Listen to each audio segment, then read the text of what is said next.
Breyer's Diner, 7:42 on a November night in coastal Maine. Cordelia Vance held a paper cup of tea, wheelchair angled toward the glass. Behind the counter, Wyatt Briggs was wiping the prep line when tires locked on gravel. Two masked men pushed through, suppressors aimed at the woman in the chair. 4 seconds. A cleaver flew. A table tipped. Wyatt yanked the wheelchair down, drove an elbow through a windpipe, broke a wrist that still held a gun. Glass shattered. Smoke hung sweet and metallic. Cordelia looked up. The cook was bleeding from the shoulder. He was not shaking. The Cape Halloran sheriff's deputies arrived in 12 minutes. 2 cruisers, blue light washing across the wet asphalt. A coastal town response, slow and careful, the kind that belonged to a town where the worst weekly crime was a sober man stealing a sober man's lobster pot. Wyatt gave them a short statement and nothing else. He said he had panicked. He said the cleaver had been within reach. He said he was lucky and that the men had not expected resistance from a man in an apron. He said his name was Wyatt Briggs and that he worked here 3 nights a week. He left out the rest of his life. Cordelia watched him from her chair near the window. She watched the way his fingers found the carotid pulse on each downed attacker before the deputies could think to ask. She watched him fold a clean dish towel into a pressure pad against his own shoulder, the corner tucked under his shirt collar so it would hold without tape. Combat medics tied dressings that way. Civilians did not. Marlene Breyer arrived from the back lot, her coat thrown over a flannel nightshirt. She crossed the floor and put her arms around Wyatt and held him for a long moment. Her mouth was close to his ear. Her voice barely carried. "Lily is sleeping at my place. She is safe." Cordelia heard the name. She did not let her face change. Detective Hollis Crane took the lead. He wrote tidy notes in a tidy hand and used the phrase justified self-defense twice. But he asked Wyatt one question Wyatt did not like. "Where did you learn to put a man down like that, Mr. Briggs?" "I watched a lot of cable, sir." The detective wrote that down too. He did not smile. Cordelia refused the ambulance. She told the deputy she would be driven home in her own vehicle by her own driver. Before she left, she rolled to the counter, set a single cream-colored business card on the wood, and met Wyatt's eyes for 2 full seconds. Cordelia Vance. Vance Maritime Holdings. He did not pick it up. He looked at it once and went back to wiping blood off the floor planks. The card stayed where she had left it. By the time Wyatt got home to the rented cabin, it was past 1 in the morning. Lily was asleep under the patchwork quilt Hannah had finished a month before the diagnosis, with the paracord box at the foot of her bed and 3 half-finished bracelets laid out beside her pillow. He sat on the edge of the mattress and smoothed her hair back from her forehead. He did not wake her.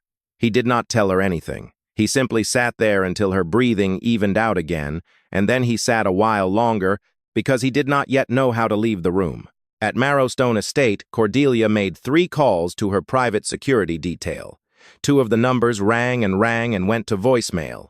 The 3rd was answered by a man who lied about where he was. She set the phone down on the marble and looked out at the black water past the cliff line. Whoever wanted her dead was already inside her own company. The duplicate of the card she had left for him was still in her coat pocket. She knew he would not call. She would have to come find him. She came at 10 the next morning. Wyatt was on a stool behind the counter, taking apart a commercial toaster older than he was. His sleeves were rolled to the elbow, and the line of black sutures along his bicep was fresh and a little crooked. He had stitched it himself in the cabin bathroom around 3 in the morning. Cordelia rolled to the table nearest the counter. She did not order. She set down a slim manila folder and turned it so he could see it without lifting his head. Lieutenant Commander Wyatt Briggs, United States Navy SEAL Team 6, retired with full honors, June of 2024. He stopped what he was doing. He set the wrench down very carefully. "My father was a civilian advisor to Naval Special Warfare Command for 19 years, she said. In the spring of 2019, a contractor convoy he had insured was ambushed outside Mogadishu. The convoy had a doctor's wife in it, a teacher. 3 nationals. You and 4 men pulled them out across 41 miles of bad road." She slid a photograph from the folder. A younger Wyatt, dust on his face, beside a burning Humvee. A faint, tired smile. "My father wrote me a letter the night he heard you came home alive. He said he had not believed in God in 50 years, and he was not sure he believed now, but he had been close." Wyatt looked at the photograph for a long time. I left the service for my own reasons. You shouldn't be here. Last night was not the first attempt. It was the third in 6 weeks. The police don't know. My security team has been bought. She named her offer plainly. $200,000 a month. A 1-year contract. Lead consultant on her personal security. Move into Marrowstone. Bring his daughter. There would be a private nurse. A tutor.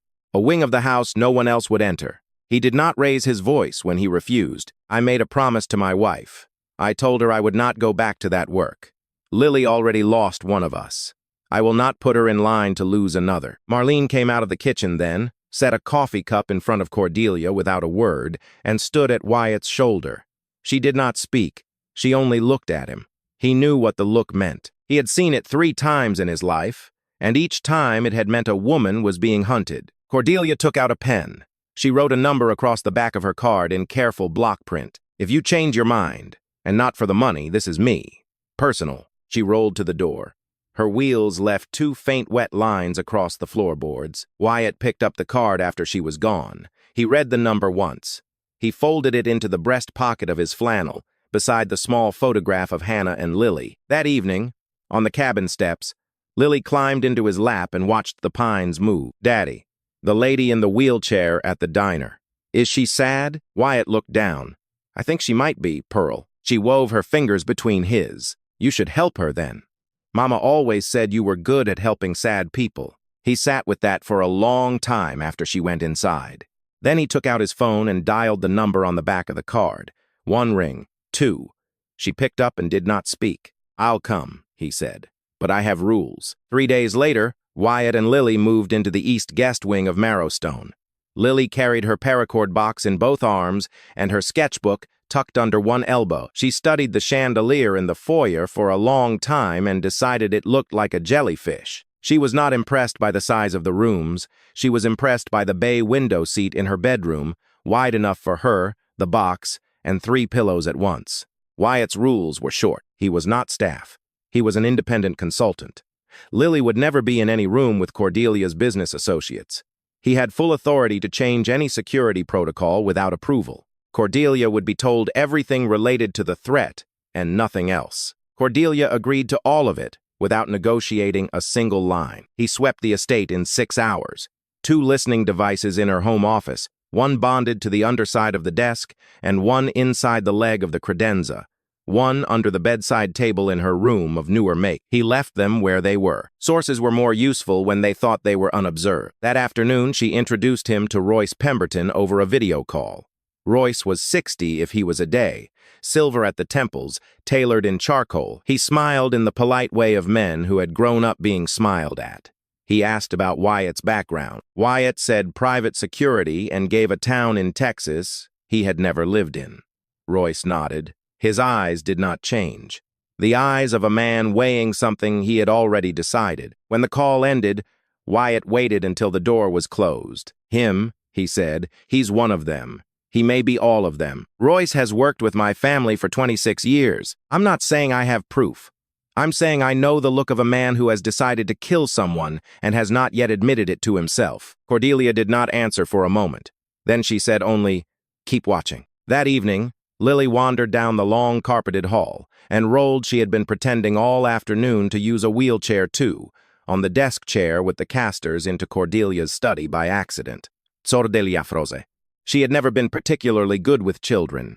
She had not been around enough of them to learn. Lily looked at the wheelchair without curiosity and without pity. Have you ever raced my daddy? Cordelia laughed. It came out rough, like a thing that had not been used. No. But I think I could beat him. Lily climbed off the desk chair. She set a small navy blue paracord bracelet on the desk. This is for you. Daddy weaves them. It keeps you safe. Wyatt appeared in the doorway. He did not interrupt. His eyes met Cordelia's for half a second across the room and then dropped, and something in the air between them changed register without either of them naming it. Late that night, on the cliff stairs at the back of the property, he stood watching the dark line of the Atlantic. She rolled out behind him on the gravel path he had checked twice for tripwires. Why did you come? She asked. Because my daughter told me to help a sad person. The surf hit the rocks below. A long minute passed. Thank you, she said, very quietly. He did not answer, but he did not leave. A week settled in. Wyatt rebuilt the protocols room by room and told her almost none of the details because the listening devices were still active and he wanted them to remain that way. He bought a burner laptop with cash from a shop in Bangor, layered 3 VPNs, and pinged an old contact at the Defense Intelligence Agency. Mason Hargrove, his platoon brother, who now worked an analyst's desk and answered Wyatt's encrypted messages within the hour. By the third day, Mace had it. 3 anonymous wire transfers from a Caribbean shell into a private account in Portland. Each transfer dated the day before each of the 3 attempts on Cordelia's life. The numbers were staggered to look like consulting fees. Cordelia did not sleep well. She came down to the kitchen at 2:47 one morning and found Wyatt at the long oak table, breaking down a Sig Sauer P226 across a clean cloth. Oil and brush laid out beside him in the precise way of a man who had cleaned his weapon 10,000 times. He did not move to hide it. She did not move to ask. She poured herself coffee from the carafe he had left on the warmer. They drank in silence for a while. "My father taught me to sail when I was 7, she said. The accident was on his boat. 6 years after he died. I was on the water alone. I remember the boom coming around. I do not remember the rest." "I'm sorry," he said. She waited. He understood. "My wife had pancreatic cancer," he said. "She made me learn to bake sourdough during the last 6 months. Lily still leaves a piece on the counter on Sunday mornings." Neither of them cried. Both of them had worn the habit of not crying for too long. The next morning, he took her to the Cape Halloran fishing wharf. It was the first time she had left the estate since the diner. The cover story was a routine inspection of a Vance maritime cargo vessel at anchor. The real reason was that Wyatt wanted to see who would come watch. He saw them inside 3 minutes. 2 men at the window of the coffee shop across the slip, in matching black coats, in matching seated postures.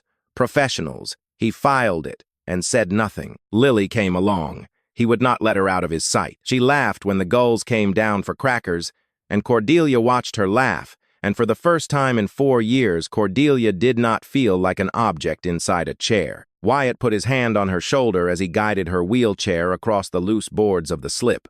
The contact was brief, professional. He left it there 1 second longer than he had needed to. She did not say anything. He did not say anything. That night, in the safe room office, Mace's encrypted line lit up. "Brother, you have a problem. Royce just hired Felix Crane." "You know who Crane is?" Wyatt knew. Felix Crane had been a contractor in his old unit. Crane had been pulled from the deployment after killing 2 civilians outside Aleppo. Crane did not miss. Crane took the job because he liked the job. Wyatt looked through the glass at Lily's window across the courtyard, where the nightlight was already on. For the first time in 2 years, he felt the cold come up his spine the way it used to. He moved Lily by morning. Marlene Breyer was the only person he trusted absolutely, and her cottage on the edge of town was off the maps the wrong people read. Lily did not want to go. "I don't want to leave you and Cordelia." Cordelia rolled forward and brought herself level with the girl. She had never done this with a child before. She put her hand on Lily's hand. The skin felt small and warm. "I promise I will bring your father back to you, and I will be waiting so you can teach me how to weave the bracelets the right way." Lily nodded and looped a fresh paracord cuff around Cordelia's wrist before she went, the knot careful, the color a pale ocean blue. "You keep this. It keeps you and Daddy safe." Cordelia closed her fingers around it. Wyatt saw her do it. He did not say anything. They left Marrowstone in an armored Range Rover. Wyatt drove. Cordelia sat in the passenger seat, reviewing shareholder briefs on a tablet. The screen tilted away from the windows. The safe house was a 3-room cabin 13 miles outside Bangor that he had rented under a false name a year ago against a rainy day he had not believed would come. There was no staff. There was no help. Cordelia had to do small things she had not done in 4 years. Wyatt did the rest without making a show of it. He lowered the kitchen counter on cinder blocks. He widened the bathroom doorway with a saw. He braced a temporary handrail along the hallway wall. "You don't have to do this," she said. "You don't have to thank me." The power went out on the second night. A storm pushed in from the coast and took the line down somewhere up the road. She tried to transfer from the chair to the bed by feel, and her hand slipped on the sheet. She went down hard against the floor. He heard the sound and was at the doorway in 3 seconds. She was sitting on the floorboards with her legs at angles she could not feel, laughing the dry laugh of a woman who had decided long ago not to be embarrassed in front of strangers. He did not lift her up. He sat down on the floor beside her, his back against the bed frame, and waited. "When my father died," she said, "lo, I thought I would run the company better than he did. I thought grief would make me sharper. It only made me hollower." "That isn't weakness," he said. "That is what happens when you love something all the way down." She looked at him. 2 tears moved out from her lashes, and she did not wipe them. He did not wipe them for her. He sat near enough that she knew he was there, far enough that she kept her dignity. When he finally lifted her to the bed, his hand passed beneath the bend of her knee, where she had no feeling. She felt the rest of him, though, the grip on her shoulder, the arm under her back, the closeness of his face for one moment before he straightened and stepped back. "Good night, Cordelia." She lay in the dark a long time after he left, her thumb on the woven cord around her wrist. She did not sleep. The phone rang at 7 the next morning. Marlene's voice was steady, but it had the wrong timbre, the kind of steady a woman uses when she is not sure she will be steady in 5 minutes. "Wyatt, honey, I need you to come to the house. Lily is fine. She's drawing on the porch. But there is something here I should have given you years ago." He drove. Cordelia rode beside him through fog so thick the headlights came back at them off the cedars. Marlene was waiting on her front step with a wool scarf wrapped over her head where the chemo had taken her hair. She brought them into the back room. The cedar box on the desk was old enough that the brass hinges had gone the color of pond water. She opened it. Inside was a stack of letters tied with twine, a small black flash drive, and a single black and white photograph. "My husband, Earl," she said, "served 2 tours in Vietnam. Came back with a quiet like none of you have ever met. He was a good man and a faithful one." She paused. She looked at Cordelia. "He was also your father." Cordelia went white. "My father was Donovan Vance. He died 18 months ago. Donovan Vance raised you. He loved you as his own. Earl was the man who fathered you. Your mother and Earl were together before she ever met Donovan. Donovan knew. He chose you anyway. Earl kept his distance because he had given his word. But he never stopped writing your mother. He never stopped watching you from far off." The flash drive held 10 years of records Earl had built piece by piece. Royce Pemberton had been bleeding Vance Maritime since 2017. $400 million routed through 3 Caribbean shells and a paper firm in Luxembourg. Earl had sent everything he had to Donovan 1 month before Donovan died. Donovan had sat on it. He had been afraid the truth would crack his daughter open at the worst possible moment. Royce had found out Donovan was holding the file. Donovan's heart attack had not been a heart attack. And Cordelia had become the next obstacle. She held the photograph for a long time. Earl Breyer, young, in a thin shirt, beside a blonde woman with a baby in her arms. The baby was her. The man was looking at the baby the way men look at something they are not allowed to keep. Wyatt put his hand on her shoulder. He did not take it back, Cordelia cried.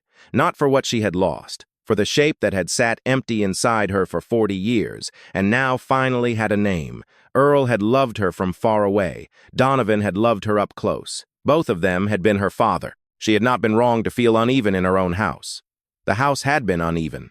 Lily came in, saw her crying, and climbed into her lap without being invited. It was the first time Cordelia had held a child since the accident. She could not feel the small legs draped over hers. She could feel the warm weight against her chest. She could feel the small head tucked beneath her chin. "Mama used to say, crying makes the wound clean," Lily said. "That is a smart girl," Marlene said softly. Wyatt watched the 3 of them, and for the first time in 2 years he felt something stir in his chest that was more dangerous than Felix Crane. By dusk, Wyatt knew. Marlene had used her landline to call him that morning, and her landline had not been clean for weeks. Royce knew where the cottage was. Royce knew who Marlene was. Royce had Felix. Wyatt moved Marlene and Lily before sundown, 8 miles up the coast to Mace Hargrove's boathouse. Mace was waiting with a duffel and a long gun and not a word of complaint. Wyatt and Cordelia stayed at the cottage as bait. They came at 11:47. 4 men through the back, 1 through the kitchen window. Felix Crane last, the way Felix had always come last. The fight took 16 minutes. Wyatt fell back to the years he had spent learning how. He used the hallway corner. He used the basement door. He used the loose floorboard he had loosened 2 hours earlier. Cordelia sat behind the kitchen island in her chair with the Glock 43 he had pressed into her hand. When the side door opened, she fired 3 times. The man at the threshold dropped. Her hands shook for a long minute afterward.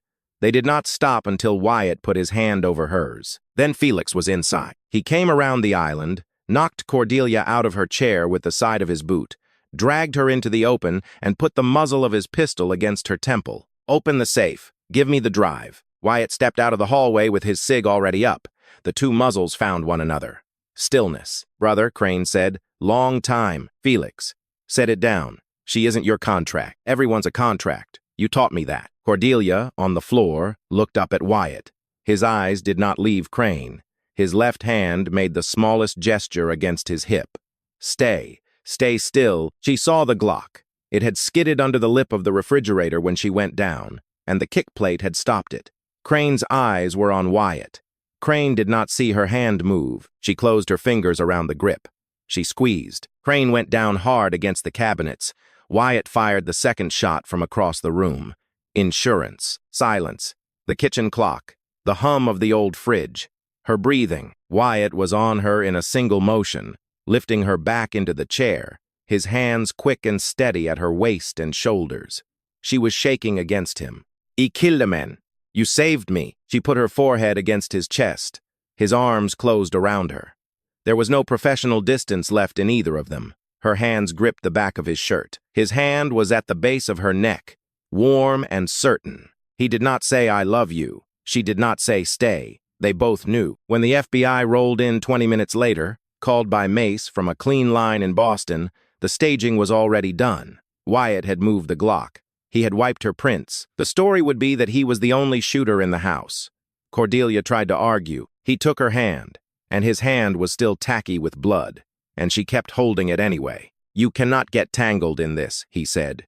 "You have a company to save." The flash drive went directly to the Boston field office through Mace before Royce could place a single phone call. By 6 the next morning, Royce Pemberton was in federal custody. Conspiracy to commit murder. Murder in the first degree of Donovan Vance. 14 counts of wire fraud and securities violations, no bail. The shareholder meeting was 3 weeks later, in the Vance Maritime Tower in Portland, with the first snow of the season falling soft across the windows. Cordelia rolled in wearing charcoal wool.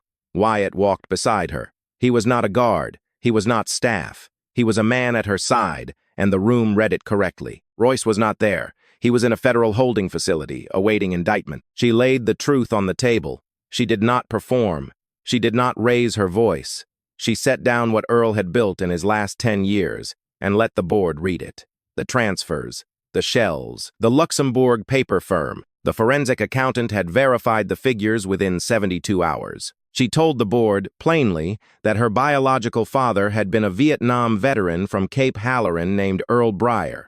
The documents that had saved this company had been compiled by him from a one-room cottage. She had not known until 8 days ago, and she would not pretend now that she had. Some of the men around the table were not pleased.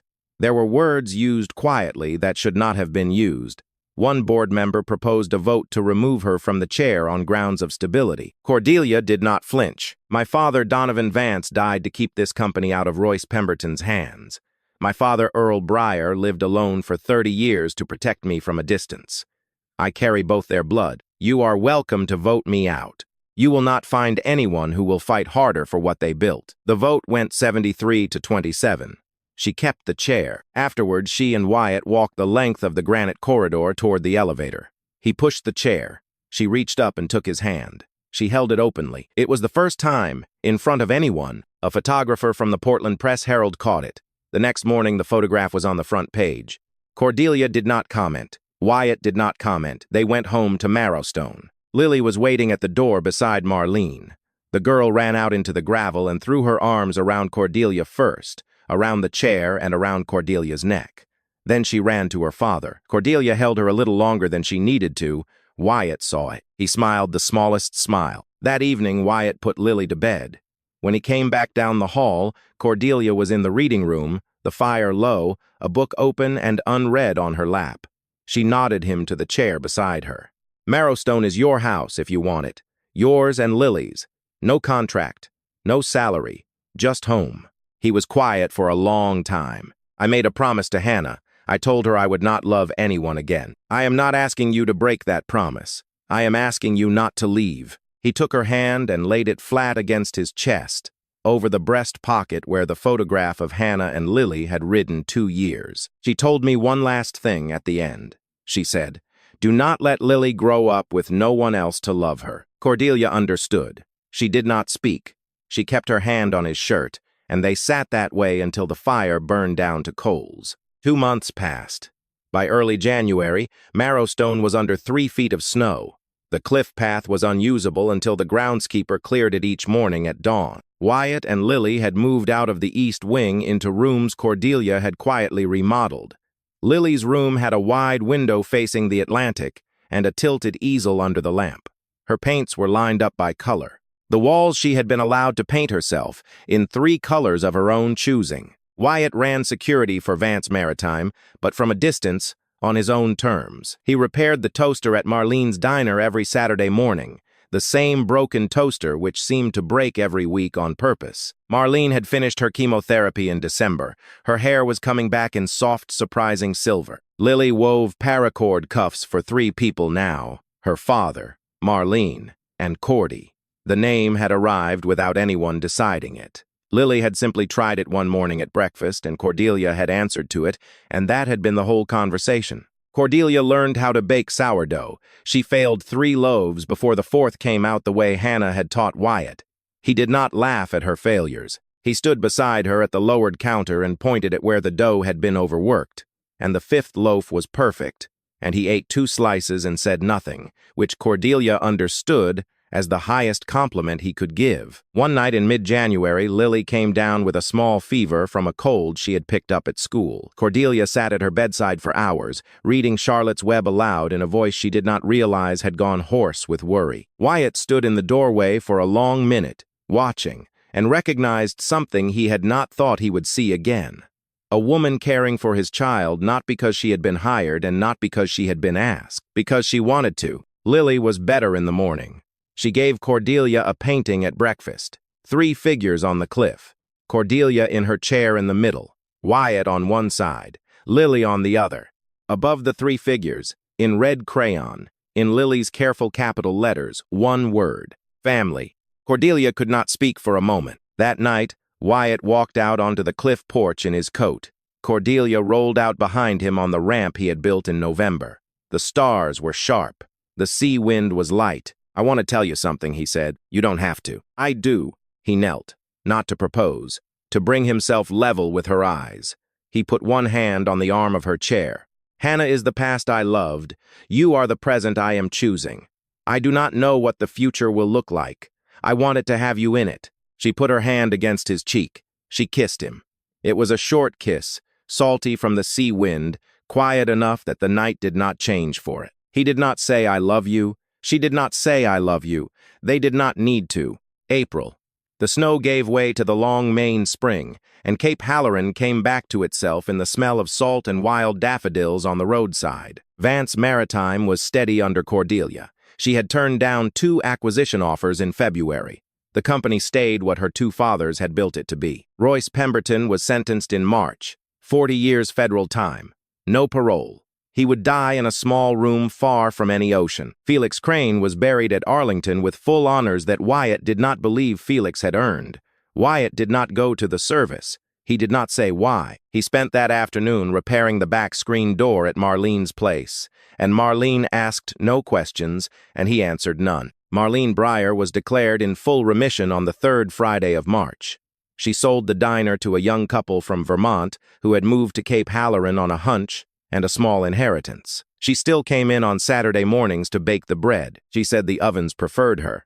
The young couple did not argue. Lily turned 9 in mid-April. Cordelia held the birthday party on the cliff porch, only family and 3 girls from her class. Lily blew out the candles and made a wish she would not say. After the cake, when the other children had gone home, Wyatt sat down beside her on the porch step. "What did you wish for, Pearl?" "It's a secret." But it already came true. She leaned her head against his arm. He kissed the crown of her head. That evening, after Lily had been put to bed, Wyatt and Cordelia sat together on the stone bench at the far end of the porch. A small fishing boat was running for the harbor in the gathering dark, its yellow port side lantern swinging with the swell. "Do you remember the first night?" she said. "At the diner. You saved my life in 4 seconds. You saved mine over 4 months." She rolled her chair closer. He laid his hand over hers where it rested on the armrest. Her hand turned, palm up, and their fingers fitted the way they had been fitting since the night in the safe house kitchen. Neither of them spoke about marriage. Neither of them spoke about tomorrow. They sat and they knew they did not have to be anywhere else. Inside the house, the kitchen light blinked on. Lily had woken up thirsty. She stood at the window for a moment, looked out at the two figures on the porch in the lamplight, smiled, and walked back to her room. Wyatt closed his hand a little tighter around Cordelia's. The camera, if there had been one, would have lifted then, up over the gabled roof of Marrowstone, out across the spruce line at the cliff edge, over the dark Atlantic where a single freighter ran south with its running lights low on the horizon. The sound of the surf would have come up. A foghorn would have called once, very far away. There are men who are made to fight. There are men who are made to protect. Wyatt Briggs had done both for 14 years, but it took a small diner on a main highway to teach him the harder thing: to stay.